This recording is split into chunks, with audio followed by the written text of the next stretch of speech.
द्रोणाचार्य की आत्मकथा भाग 12। भीष्म के वचनों पर इस बार धृतराष्ट्र मात्र इतना ही कह पाए, मैं न्याय और अन्याय को समझ रहा हूँ। विधि विधान को भी अब तक निकट से समझने का प्रयत्न किया है। नैतिकता एवं शुचिता की परिभाषाएं मुझे सम्यक ज्ञात हैं। त्याग और भोग का भी मुझे व्यावहारिक अनुभव है। अपने और पराये का भी मुझे समुचित ज्ञान है। इसके बाद भी मैं अब तक यह नहीं समझ पा रहा हूँ कि अकारण एवं असमय मुझे ही आए दिन अनवरत न चाहते हुए भी समझाने का प्रयत्न क्यों किया जाता रहा है।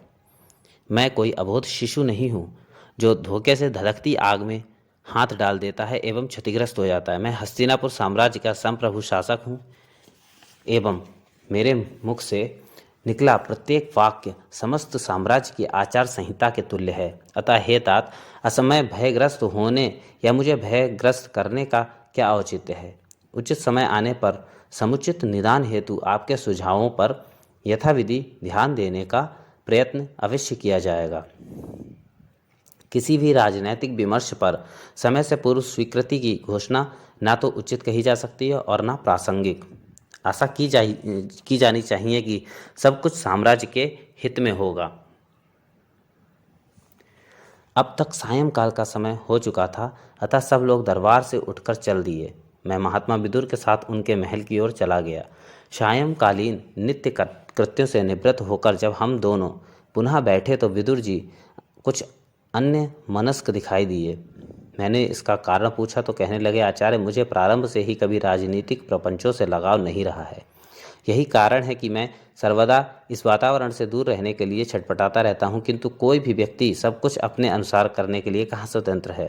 परिवेश एवं परिस्थितियाँ उसे अपने अनुसार आचरण करने के लिए उसी प्रकार बाध्य करती हैं जिस प्रकार जलराशि का प्रवाह नौका को अपनी ओर खींच लेता है। धारा के विपरीत चल पाना अत्यंत दुष्कर है। राजकुल का सदस्य होने के कारण इस साम्राज्य की मंगल कामना करना मेरी प्रवृत्ति है। इसी के वशीभूत होकर यदा कदा मैं महाराज को हिताहित के बारे में बताने लगता हूँ। आज मेरे और काका भीष्म के द्वारा बार बार व्याख्यान देने से महाराज इतने क्षुब्ध हो गए कि उन्होंने काका भीष्म के सामने ही अपना आक्रोश व्यक्त कर दिया और नीति तथा विधि विधान से भी ऊपर अपने आदेश की उद्घोषणा कर दी। यह शुभ लक्षण नहीं है। ऐसा प्रतीत होता है कि महाराज दिन पर दिन अपना मानसिक संतुलन खोते जा रहे हैं एवं मनमाना प्रलाप करने लगते हैं। धीरे धीरे वे अब राजकाज के लिए भी दुर्योधन पर आश्रित हो गए हैं। ऐसे में मंगल की कामना किस प्रकार की जा सकती है। पांडवों की चर्चा करने से ही उनका चिढ़ना एवं उत्तेजित हो जाना यह स्पष्ट करता है कि वे किसी दिशा में उनका राज्य उन्हें वापस नहीं करेंगे। दुर्योधन एवं कर्ण के बाहुबल पर उन्हें विश्वास है। यही कारण है कि वे हम लोगों की बातें या सुझाव मात्र इसलिए सुनते हैं जिससे हम लोग यह समझते रहें कि वे हमारा विश्वास करते हैं। विशेष परिस्थितियों में या प्रशासनिक निर्णयों में वे पूर्ण रूपेण हमारी उपेक्षा करते हैं। यही नहीं, वे पूर्व की भांति अब हमारी आवश्यकता भी अनुभव नहीं करते। पहले किसी भी महत्वपूर्ण प्रकरण पर हमारा परामर्श बहुमूल्य समझा जाता था, किंतु अब हमें विवश होकर सहन किया जाता है। हम लोग अपनी इच्छा अनुसार जब तक चाहें दरबार में रह सकते हैं, जब चाहें आ सकते हैं। अब परामर्श औपचारिकता मात्र है। इतना सब कुछ समझने के बाद भी हम इस दरबार के अभिशप्त परामर्शदाता रहने को विवश हैं। इसके विपरीत आचरण राजा की इच्छा के विपरीत होने के कारण, राजा की वर्तमान परिभाषा के कारण राजद्रोह कहला सकता है। विदुर की इस मनोव्यथा पर टिप्पणी करते हुए मैंने कहा, महात्मन, आपके इस क्षोभ का कारण मैं समझ सकता हूँ, किंतु परिस्थितियों के साथ सामंजस्य बैठाना ही बुद्धिमत्ता का प्रतीक है। मेरे ऐसा कहने पर वे कहने लगे, ब्राह्मण श्रेष्ठ द्रोण, क्या आपके कहने का अभिप्राय यह है कि मैं भी अन्य राजपुरुषों की भांति चाटुकारिता करने लगूं? किंतु मेरा ऐसा कौन सा प्रिय कार्य है जिसके कारण मैं ऐसा करूं? उनके यह कहे जाने पर मैंने कहा, नहीं, मेरा यह आशय कदापि नहीं है। मैं तो मात्र यह कहना चाहता हूं कि राजा को क्षुब्ध करके किसी समस्या का निदान करना संभव नहीं है। उन्हें अनौपचारिक रीति से दरबार समय के पश्चात उचित अनुचित का यथार्थ बोध कराया जाना अधिक उपयुक्त हो सकता है। इससे उनके अहम को ठेस नहीं पहुंचेगी और कदाचित वे अधिक आत्मीयता का अनुभव कर सकेंगे। प्रत्येक व्यक्ति का अहम उसके पथ का सबसे बड़ा बाधक तत्व है। यही अहम व्यक्ति के भौतिक उत्कर्ष के साथ साथ उससे अधिक तीव्र गति से बढ़ता चला जाता है। जैसे जैसे व्यक्ति पद, प्रतिष्ठा, वैभव एवं ऐश्वर्य प्राप्त करता जाता है, वैसे ही अहम अत्यंत सूक्ष्म रीति से उसे अन्यों से श्रेष्ठ समझाने में प्रवृत्त हो जाता है। बड़े बड़े साम्राज्यों के उत्थान पतन के मूल में यही तत्व प्रधान कारक की भूमिका में रहा है, भले ही उसका स्वरूप भिन्न रहा हो। यही कारण है कि तत्ववेत्ताओं ने सर्वप्रथम इसी के समन की बात कही है। अहंकार से युक्त व्यक्ति विचार शून्य हो जाता है एवं उचित अनुचित का विवेक खो बैठता है। अतः विचारशील व्यक्ति के लिए यह उचित है कि वह अनर्गल सारहीन बातों पर ध्यान ना दे। महाराज की मनोदशा को आपसे अधिक अच्छी तरह और कौन समझ सकता है। वे प्रारंभ से ही दूसरों के संरक्षण में काम करने एवं दूसरों की इच्छानुसार राजकाज चलाने के कारण तनावग्रस्त होकर दीर्घकालिक तनाव से उत्पन्न कुंठा का शिकार होते चले गए हैं। कदाचित उनकी विकलांगता से उत्पन्न निर्बलता ने इसमें आग में घी का काम किया है। शासन के प्रारंभिक दिनों में जहां वे अपने पूर्व पुरुषों के संकेतों का अनुसरण करते थे, वहीं अब वे अपने पुत्रों की इच्छाओं का आदर करने लगे हैं। प्रश्न यह नहीं है कि वे ऐसा क्यों करते हैं, किंतु यह अवश्य है कि ऐसा किया जाना शासन की संप्रभुता में व्यवधान कारक है। मेरी बातों से विदुर जी कुछ सहमत से प्रतीत हुए एवं कहने लगे, आचार्य, इस राजकुल की स्थिति दिन पर दिन बिगड़ती जा रही है। यहाँ कोई किसी की सुनने को तैयार नहीं है। भारी जनसमूह के मध्य सब निपट अकेले हैं एवं कदाचित भयाक्रांत भी। यद्यपि संसाधनों का अभाव नहीं है, किंतु हर किसी को अपनी सुख सुविधा दूसरे द्वारा छीने जाने का भय अहर्निश बना रहता है। इसलिए वह अपनी बचाने के फेर में दूसरों पर आक्रांत बना हुआ है। ऐसे छल छद्म एवं प्रपंचों से युक्त परिवेश में किसी की हितकर बात भी विष बुझे बाढ़ जैसी प्रतीत होती है। कोई कितना ही निष्पक्ष क्यों ना हो, किंतु उसकी बात किसी न किसी के लिए अप्रिय होना निश्चित है। धृतराष्ट्र अब मेरे परामर्श पर भी संदेह करने लगे हैं। मेरे नीति युक्त वचन उन्हें उसी प्रकार कष्ट पहुंचाते हैं जिस प्रकार गंभीर रोगी को कड़वी औषधियाँ। मैंने प्रतिवाद करते हुए कहा, विदुर जी, संदर्भ बदलने से वाक्यार्थों में भी परिवर्तन होना स्वाभाविक है। उसी प्रकार व्यक्ति विशेष के प्रति दृष्टिकोण के आधार पर ही कथन, उपदेश, प्रवचन आदि का प्रभाव होता है। संभवतः महाराज धृतराष्ट्र के मन में आपके प्रति यह आशंका व्याप्त हो गई है कि आप पांडवों के प्रति पक्षपाती हैं। शायद यही कारण है कि वे आपके नीतिपरक वाक्यों को अन्यथा ग्रहण करते हैं। संसार में कहीं कुछ ना कुछ अच्छा होता है और ना विद्रूप। हमारी ग्रहणशीलता एवं चिंतन का प्रकार उसे किस प्रकार में के रूप में ग्रहण करता है, सब कुछ इसी पर निर्भर करता है। साथ ही देश काल और परिस्थिति उसकी श्रेष्ठता या निरर्थकता का निर्णय करते हैं। जो वस्तु या व्यक्ति एक स्थान पर उपयोगी होने के कारण सम्मान या प्रशंसा का पात्र बनता है, वही अन्यत्र तिरस्कृत जीवन यापन करने को अभिशप्त हो जाता है। हम दोनों की बातों का क्रम पता नहीं कब तक चलता रहता है। इसी बीच एक सेवक ने आकर निवेदन किया, महात्मा भीष्म आपसे मिलना चाहते हैं। विदुर से विदा लेकर मैं भीष्म से मिलने उनके आवास पर पहुंच गया। जैसे ही मैं भीष्म के पास पहुंचा, ठीक उसी समय एक ग्रामीण युवा ने आकर भीष्म को प्रणाम किया। सामने मुझे देखकर वह सार्थक दृष्टि से भीष्म की ओर देखने लगा, मानो मेरी उपस्थिति ने उसके रहस्योद्घाटन में बाधा उत्पन्न कर दी हो। उसका आशय समझकर मैं बाहर की ओर चल दिया। तभी भीष्म ने उसे आश्वस्त करते हुए कहा, भद्र, भय का कोई कारण नहीं है। आचार्य द्रोण मेरे अंतरंग जनों में भी सर्वाधिक विश्वास पात्र हैं, अतः निर्भय होकर बताओ। वह भीष्म का भेजा गुप्तचर था, जो विराट नगर से पांडवों की अद्यावधिक गतिविधियों की जानकारी प्राप्त कर लौटा था। पांडवों के वनवास काल में भी भीष्म अनवरत उनके कुशल क्षेम से अवगत होने के लिए स्थान स्थान पर अपने अनुचरों को भेजते रहते थे। यह अनुचर शासन द्वारा नियुक्त न होकर भीष्म द्वारा पोषित होते थे एवं भीष्म के प्रति पूरी तरह निष्ठा रखते थे।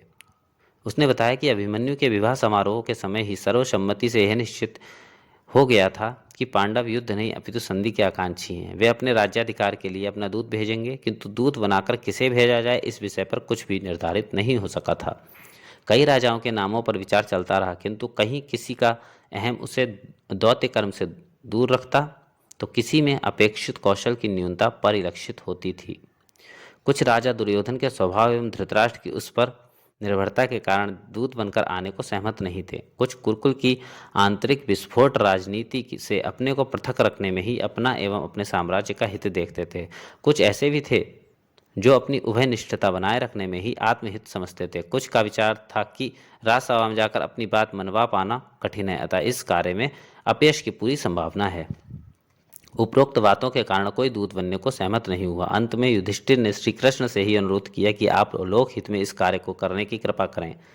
मान अपमान से सर्वथा असंप्रक्त द्वारिका अधिपति श्री कृष्ण ने पांडवों का यह अनुरोध स्वीकार कर लिया। पांडवों ने श्री कृष्ण में ही अपने सारे अधिकार सन्निहित कर दिए हैं। वे जिस आधार पर सहमति बना लेंगे पांडवों को वह स्वीकार होगा।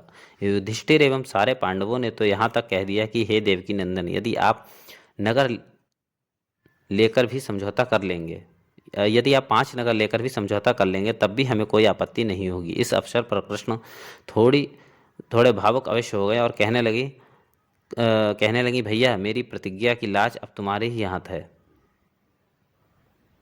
राजदूत बनकर कौरवों की सभा में आने की स्वीकृति देकर वे विराट नगर से द्वारिका के लिए प्रस्थान कर गए। संभवतः कुछ ही दिनों में वे हमारी सभा के सम्मानित अतिथि होंगे। गुप्तचर के मुख से यह सब सुनकर भीष्म गदगद हो गए एवं क्षण भर के लिए ध्यानस्थ हो गए। तदुपरांत सावधान होकर कहने लगे, द्रोण, यह जानकर कि स्वयं देवकी नंदन कृष्ण यहाँ पधार रहे हैं, मन प्रसन्नता से के अतिरेक से पुलकित हो उठा है। गुरुकुल की यह सभा उनके दर्शनों से धन्य हो उठेगी। वे लोकोत्तर महापुरुष हैं। उन्होंने अपने जीवन के पूर्वार्ध में ही समग्र मानवता के हित में किए गए कार्यों से अपनी विलक्षणता एवं श्रेष्ठता सिद्ध कर दी है। वे यद्यपि अपराजेय हैं किंतु उनमें अहंकार रंच मात्र भी नहीं है। राजसूय के समय शिशुपाल द्वारा अपमानित किए जाने पर भी वे स्थित प्रज्ञ की भांति अविचलित बने रहे। अपने दिए गए वचन की रक्षा के कारण सैकड़ों अपमानजनक शब्दों की भी उन्होंने उपेक्षा की, किंतु जब शिशुपाल एवं उसके अन्य सहयोगी यह समझने लगे कि श्री कृष्ण तो कायर हैं, यह वाला हमारा क्या कर लेंगे, तभी क्षणार्ध में ही उन्होंने उसका संहार कर दिया। वे अब तक अनेक अवसरों पर अपनी परम वीरता का प्रमाण दे चुके हैं। उनमें मानवीय गुणों का जैसा सुंदर परिपाक है वैसा एक व्यक्ति में कहीं अन्यत्र होना असंभव है। ग्वालों में ग्वाल, सखियों में सखा, वीरों में महावीर, राजाओं में राजा, गुणियों में गुणी, बौद्धिकों में उच्चतम चेतना संपन्न, दार्शनिकों में दार्शनिक, ब्रह्मवेत्ताओं में ब्रह्मवेत्ता, राजनीतिज्ञों में उद्भट राजनीतिज्ञ, किंहुना वे सर्वगुण संपन्न एवं अपनी चेतना से सारे विश्व को मर्यादा का ज्ञान कराने वाले तथा समस्त भारतवर्ष को एकता के सूत्र में पिरोने वाले महामानव हैं। हे द्रोण, मैं तो भक्ति के स्तर तक उनका प्रशंसक हूँ।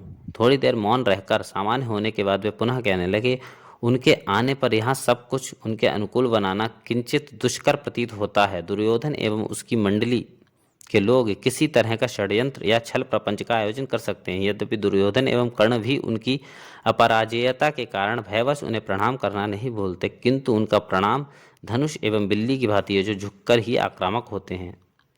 दुर्योधन के किसी कपट या पाखंड का अथवा किसी भी प्रकार की दुरभिसंधि का श्री कृष्ण के कार्यक्रम पर कोई प्रभाव पड़ने वाला नहीं है, किंतु उस महान विश्वविख्यात व्यक्तित्व के समक्ष किसी प्रकार का अभद्र प्रदर्शन भी तो साम्राज्य के भावी अमंगल का कारण बन सकता है। हम लोगों की उपस्थिति में यदि कुछ भी अप्रिय घटित होता है तो हमारे जीवन का क्या प्रयोजन। अस्तु, अभी से यह प्रयत्न किए जाने चाहिए कि श्री कृष्ण के आगमन की मंगलमयी वेला तक हस्तिनापुर को सुसज्जित करा लिया जाए एवं उनके स्वागत की पूरी तैयारी के लिए एक उच्चाधिकारी प्राप्त समिति का गठन कर लिया जाए। भीष्म अपनी भक्ति के अविरल प्रवाह में अवगाहन करते से प्रतीत हो रहे थे। उनका राजनीतिज्ञ कहीं अलक्षित हो गया था। वे उसे खोजने का प्रयास भी नहीं कर रहे थे। मैं उनकी इस भक्ति जल से परिपूर्ण सुरसरी के प्रवाह को अवरुद्ध करना नहीं चाहता था, अतः मौन रहकर उनका श्रोता बना हुआ था। स्थिति यह थी कि अभी कोई आधिकारिक सूचना प्राप्त नहीं हुई थी। मात्र उनके गुप्तचर द्वारा व्यक्तिगत जानकारी के आधार पर यह सूचना प्राप्त कराई गई थी, किंतु इससे क्या उनका भक्ति का प्रवाह हिलोरे मारने लगा था। उनके सारे शरीर में ऐसा उत्साह आ गया था जैसे वे नवयुवक हों। थोड़ी देर बाद मैंने उन्हें वर्तमान में लाने का प्रयास करते हुए पुनः कहा, महात्मा भीष्म, यह सारे वाह्य प्रबंध एवं स्वागत सत्कार की व्यवस्था होने में कोई विशेष कठिनाई नहीं होगी। हमारा सारा प्रशासनिक तंत्र से सुचारू रूप से संपन्न कर लेगा। मुख्य रूप से जो कठिनाई उत्पन्न होगी वह राजनीतिक स्तर पर संभावित है।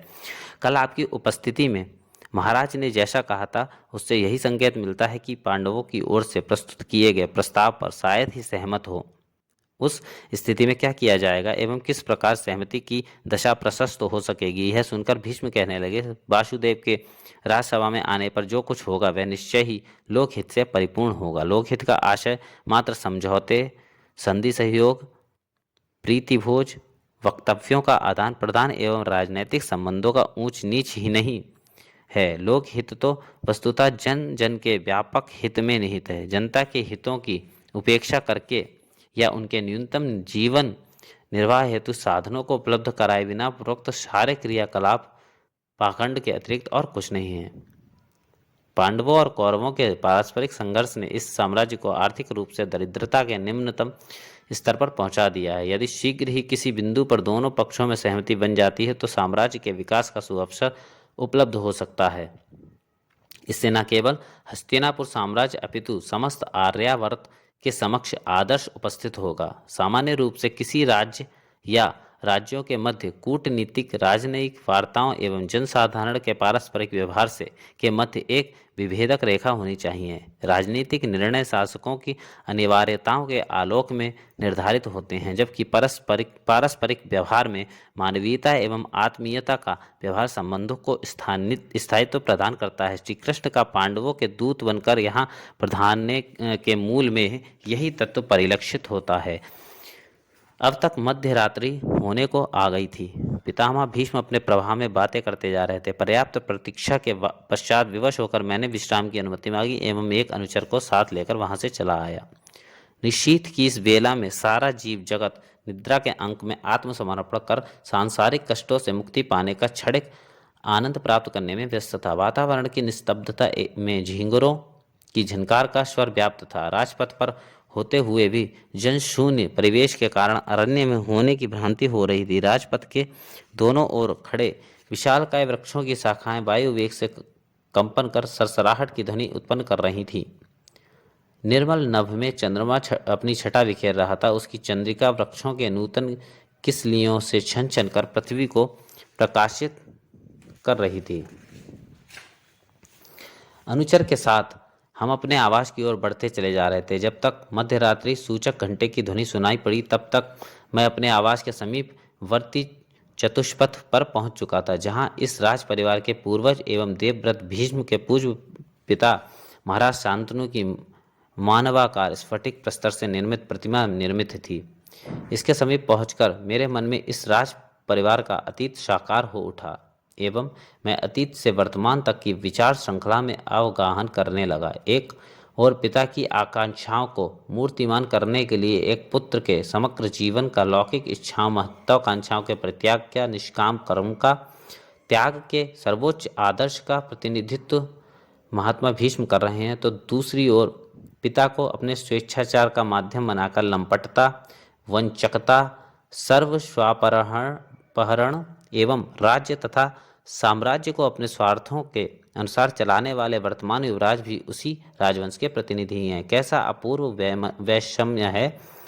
दोनों में एक अपने स्वार्थ के लिए कुछ भी करने को तैयार है। उसे किसी यश अपयश, हानि लाभ, राग द्वेष, अपने पराये, जीवन मरण, हिंसा अहिंसा, सत्य असत्य से कुछ लेना देना नहीं है। उसे किसी भी दशा में राज्य का सर्वोच्च पद चाहिए। इसके लिए वह किसी भी नैतिक मूल्य को स्थापित आदर्शों को त्यागने के लिए तत्पर है। दूसरी ओर भीष्म है, जिन्हें अहर्निश अपने पिता को दिया गया वचन जीवन की संध्या वेला में भी स्मरण रहता है एवं वे इस साम्राज्य के रंच मात्र अनिष्ट की आशंका मात्र से उद्वेलित हो जाते हैं। कैसी विचित्र विडंबना है। जिन्हें स्वयं कुछ नहीं चाहिए, वे स्वसंस्कारवश जन जन हिताय चिंतामग्न हैं। भौतिक सुखोपयोग ही जिनके जीवन का हेतु है, वे अपने क्षुद्रतम स्वार्थों की मृग मरीचिका में पर पीड़ा को ही जीवन लक्ष्य बनाए हुए हैं। पर पीड़ा भी विचित्र मनोरोग है। इसमें पीड़क एक प्रकार के उन्माद से ग्रस्त हो जाता है एवं पीड़ा पहुंचाकर विजय का अनुभव करता है। कदाचित इसी विजयोन्माद ने समग्र विश्व को, सारी मानवता को सहस्रोवार अपूरणीय क्षति पहुंचाई है। किंतु विडंबना यह है कि अतीत से सीखने के स्थान पर हम अप्रिय अतीत को प्रत्येक बार महिमा प्रदान कर हिंसा एवं पीड़ा के नए नए उपाय सृजित करते गए हैं एवं विध्वंस के इस मायावी खेल के नूतन अध्याय रचने की प्रतिद्वंदिता की इति नहीं कर सके हैं। विध्वंस का यह खेल समग्र मानवता को किस दिशा में ले जाएगा कहा नहीं जा सकता। अनेक प्रकार की चिंतन धारा में अवगाहन करता हुआ मैं घर पर आ पहुंचा। अब तक सारे सदस्य प्रतीक्षा कर रहे थे। अश्वत्थामा भी मुझसे कुछ समय पूर्व ही युवराज के यहाँ से लौट कर आया था। उसने मुझे बताया कि माता गांधारी स्वयं आपसे किसी गंभीर विषय पर वार्ता करने की इच्छा रखती हैं। उससे यह जानकर मुझे कुछ आश्चर्य मिश्रित विस्मय हुआ, क्योंकि कदाचित मेरे जीवन का यह प्रथम अवसर था जब स्वयं साम्राज्ञी की ओर से मुझे इस तरह का सम्मान देने योग्य समझा गया हो। प्रातःकाल मैं नित्य कर्म से निवृत्त होकर राजभवन की ओर चल दिया। वहां पहुंचने पर मेरे आने का समाचार प्रहरी द्वारा माता गांधारी को दिया गया। उन्होंने यथोचित सम्मान से मुझे अंतापुर में बुला लिया। किंचित संकोच के साथ वे कहने लगी, आचार्य, आप केवल राजकुमारों के गुरु नहीं अपितु कुलगुरु कृपाचार्य के संबंधी भी हैं, अतः इस राजकुल से सम्मान पाने के पूर्ण रूपेण पात्र हैं। आज प्रथम बार आपसे प्रत्यक्ष वार्ता करने की व्यवस्था उत्पन्न हुई, अतः संकोच हो रहा है। इस राजकुल की वधू बनने के समय से ही मैंने अपने जीवन को आत्मकेंद्रित बना रखा है। राजनीतिक गतिविधियों में मेरी प्रारंभ से ही कोई रुचि नहीं रही है, किंतु वर्तमान परिदृश्य अत्यंत चिंताजनक प्रतीत होता है। मेरे पुत्रों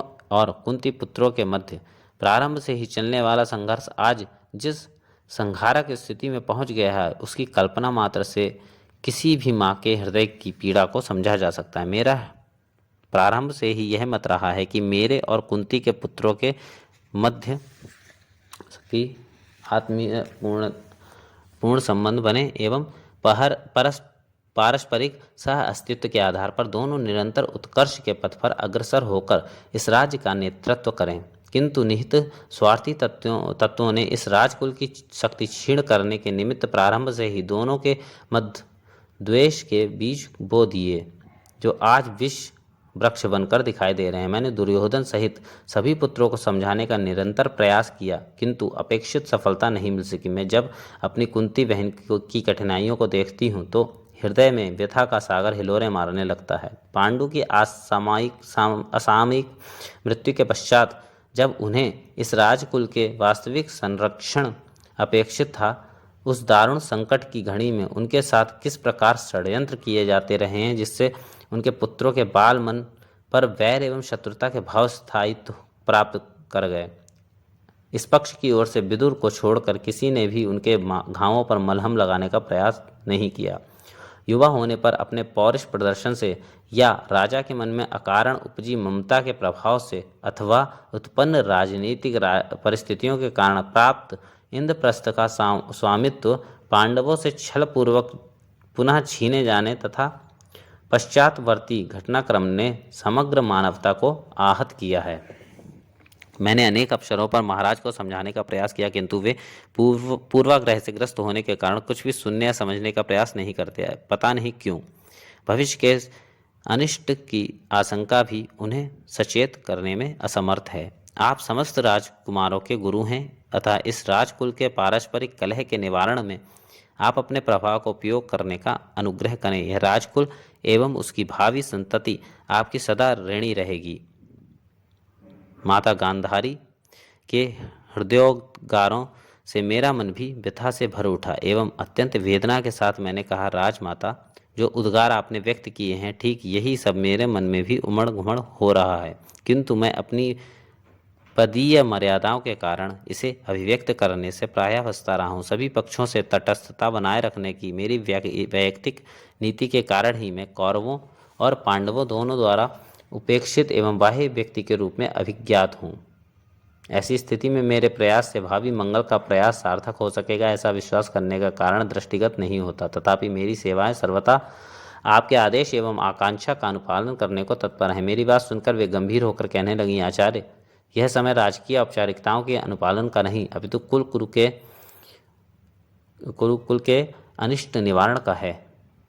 यदि हम सब परिपक्व आयु के लोगों ने इस दिशा में सार्थक प्रयत्न नहीं किए तो भविष्य हमें क्षमा नहीं करेगा। राजमाता और मेरे मध्य बातचीत का क्रम चल ही रहा था कि इसी बीच विदुर की पत्नी के साथ पांडवों की माता कुंती के आने का समाचार मिला। यह समाचार सुनकर गांधारी का सारा शरीर पुलकित हो गया एवं भावातीत अतिरेक से अभिभूत होकर द्वार की ओर चल दी। अभी मुश्किल से 50 कदम ही चल पाई थीं, तब तक वे दोनों रथ से उतरकर राजभवन परिसर में आ गईं। स्वयं गांधारी को अपनी अगवानी करता देख कुंती अत्यंत भावुक होकर उनके गले से लग गईं।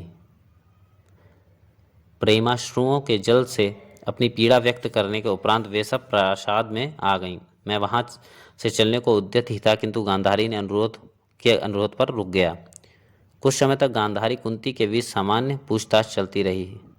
वे आज ही अपने पिता के घर से लौटी थीं। कुछ समय बाद अभिमन्यु और उत्तरा के विवाह की चर्चा चल पड़ी। तत्पश्चात अपने भाई के पुत्र श्री कृष्ण के विषय में वे बातें करने लगे। उन्होंने यह भी बताया कि इस राजकुल के राजनैतिक संकट का निदान करने के निमित्त वह स्वयं शीघ्र यहाँ आने वाला है। इसके पश्चात वे काफ़ी समय तक अपने पुत्रों की कठिनाइयों से अवगत कराती रहीं। फिर एक ठंडी निश्वास लेकर कहने लगी, क्या हो गया है इस सर्वोच्च सत्ता संस्थान को, समझ में नहीं आता। शीर्ष पर स्थित लोग जब अपनी श्रेष्ठता सिद्ध करने या सर्वोपरि होने की स्पर्धा में लग जाते हैं तो अनेक कठिनाइयाँ उत्पन्न होने लगती हैं। बड़प्पन, आत्म प्रदर्शन या श्रेष्ठता निर्धारण के प्रयत्नों में समय नष्ट करने में नहीं, अपितु वंचितों को उनका अधिकार दिलाने के प्रयत्नों में है। आप इसे अपने ऊपर किया गया कटाक्ष ना समझें। मैं आपकी मर्यादा को भली प्रकार समझती हूँ। मेरा आशय अपने पुत्रों का पक्षपात करना भी नहीं, किंतु दीदी किसी को जीवन निर्वाह के प्राथमिक अधिकारों से वंचित कर देना मनुष्यता की किस कोटि में आता है। मैं जब जब राजपथ से वंचित एवं निर्जन हिंसक जंतुओं के मध्य अरण्य में संतप्त जीवन यापन करने वाले एवं पग पग पर संघर्ष झेलने वाले उन सबका स्मरण करती हूँ तो अपने ऊपर ही क्रोध आने लगता। क्या सुखोपभोग किया है हम सब ने। इस राजकुल की बहू बनकर प्रारंभ से ही हम सबको एक दूसरे के प्रति आत्मीयता एवं सद्भाव निर्माण के स्थान पर कटुता एवं अलगाव की पथरीली राह पर चलने के प्रयत्न किए जाते रहे हैं। जब मेरे पति शासन के प्रतिनिधि थे उस समय भी और उसके बाद से अब तक के सारे प्रयास इस बात के साक्षी हैं। इस साम्राज्य के शिखर पर विधि प्रतिकूल आचरण राजपुरुषों के पौरुष का प्रतीक बनता जा रहा है। जो व्यक्ति किसी प्रकार की लीक से हटकर कार्यशैली अपनाता है वह इसी तरह के अन्य व्यक्ति को उदाहरण के रूप में प्रस्तुत करता है। जैसे कोई अपराधी अन्य अपने जैसे अपराधी को पाकर मन ही मन अपने अपराध से मुक्त होने का प्रयास करता है।